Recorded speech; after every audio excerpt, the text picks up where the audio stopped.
창세기 1장 태초에 하나님이 천지를 창조하시니라. 땅이 혼돈하고 공허하며 흑암이 깊음 위에 있고 하나님의 영은 수면 위에 운행하시니라.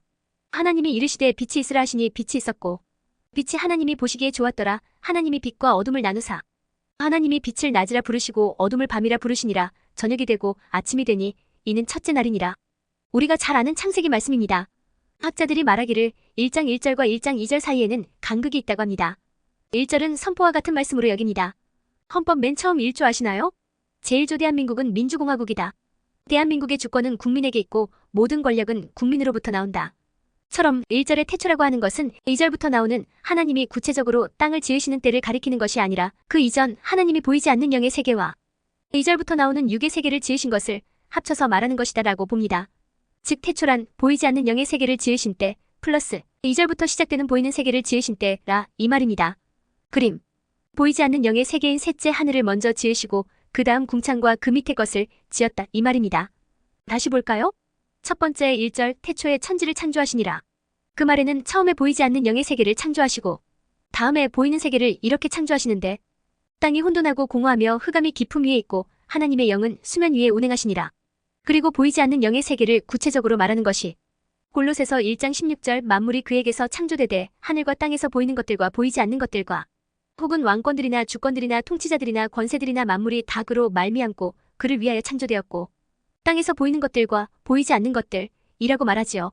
이 보이지 않는 영의 세상이 창세기 1장 2절 전에 있었다 이 말입니다. 영의 세계를 창조하셨는데 무슨 일이 있었느냐? 의사야 너 아침에 아들 계명성이여 어찌 그리 하늘에서 떨어졌으며 너 열국을 엎은 자여 어찌 그리 땅에 찍혔는고 내가 내 마음에 이르기를 내가 하늘에 올라 하나님의 무별 위에 내 자리를 높이리라. 내가 북극 지폐의 산 위에 앉으리라. 가장 높은 구름에 올라가 지극히 높은 이와 같아지리라 하는도다. 그러나 이제 내가 수월국 구덩이 맨 밑에 떨어짐을 당하리로다. 이 말씀은 사탄을 향한 말씀입니다.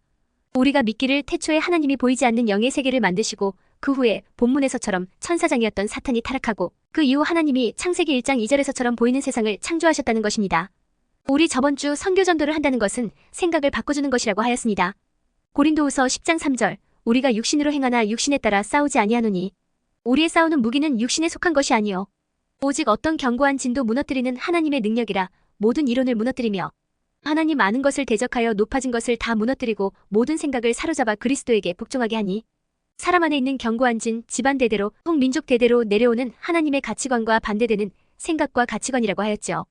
이 생각을 만들어내고 이 생각을 그 사람이 인식하지 못하는 가운데 슬쩍 집어넣는 것 바로 사탄의 일이라는 것입니다. 마태복음 16장 베드로가 예수를 붙들고 항변하여 이르되 주여 그리 마옵소서. 이 일이 결코 주께 미치지 아니하리이다. 예수께서 돌이키시며 베드로에게 이르시되 사탄아 내 뒤로 물러가라. 너는 나를 넘어지게 하는 자로다. 내가 하나님의 일을 생각하지 아니하고 도리어 사람의 일을 생각하는도다 하시고 예수님 밑에서 여러 해 동안 제자 훈련을 받았지만 정작 베드로가 들은 소리는 사탄이라는 소리였습니다. 베드로가 사탄이라는 소리가 아니라 사탄이 은연중 베드로의 생각에 들어가 사탄적 가치관을 심어놓아서 그 생각을 조정하여 주님의 가치관과 대적되는 말을 하기에 주님이 꾸짖으신 것이죠. 창세기 나오는 참으로 먹지 말라 하더냐? 라는 말과 같은 맥락의 말이 베드로의 말이지요. 주님은 베드로를 비롯 제자들의 생각을 바꾸는데 시간을 많이 들이셨습니다. 우리가 해야 할 일도 바로 그런 일.